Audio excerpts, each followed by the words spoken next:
Mahigit 60 children in conflict with the law ng Kanlungan sa Pasig ang nabigyan ng pagkakataong makalabas para sa kauna-unahang pagkakataon. Nagsagawa ng recreational activity kung saan maaari sila makapaglaro ng sports. 2 araw ang inilaan para sa mga aktibidad na ito. Ayon sa head ng Kanlungan sa Pasig na si Milet Ancheta, maituturing ang aktibidad na bahagi ng kanilang rehabilitation program. Nabatid na nang malaman ng mga CICL na magkakaroon ng ganitong aktibidad ay nasabik ang mga ito at naging masaya. Ang ating pong activity ngayon ay ang ating pong recreational activities for children in conflict with the law.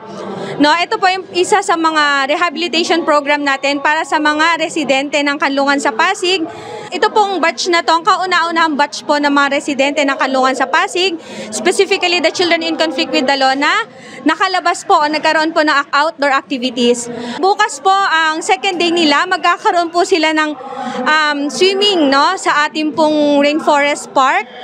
So salamat talaga sa lahat ng taong sumuporta sa programang ito. At nakikita po namin na isa to sa magandang anger management program na tingin namin ay mauulit pa sa tulong po ng ating LYDO with Ma'am Colleen.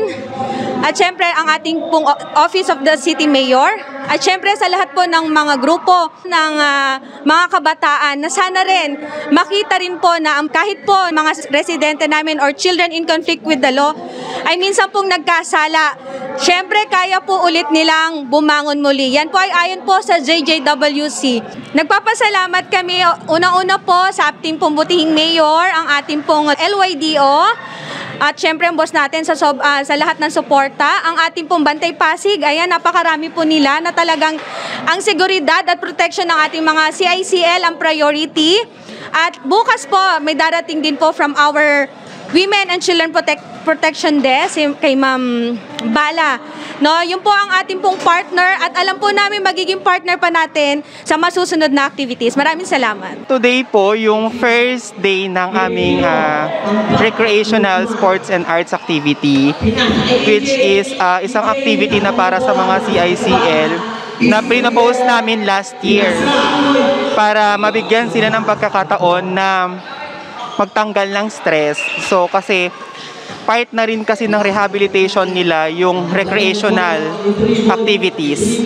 Sa buong Kanlungan kasi, sa kanilang sektor na mga CICL, kinakailangan talaga na bigyan sila ng mga iba't ibang intervention. So, etong recreational activity nila ngayon is isa sa mga programs and services na kasali doon sa rehabilitation ng mga bata. Ito yung makapagbibigay sa kanila ng pagkakataon para makapagbawas ng mga stress nila, mga buryo nila sa buhay, ma-boost yung kanilang physical aspect, kasi sa amin sa loob ng Kanlungan, we don't have this kind of space na pwede silang maglaro ng mga outdoor physical activities, specifically yung physical sports. So lahat ng sumali is nasa 61 heads, 58 males and 3 female na CICL. Ang mga edad ay nagre-range po ng 12 to 19 years old. This is the first time talaga in the history of Bahay Pag-asa na makapag-conduct ng recreational sports,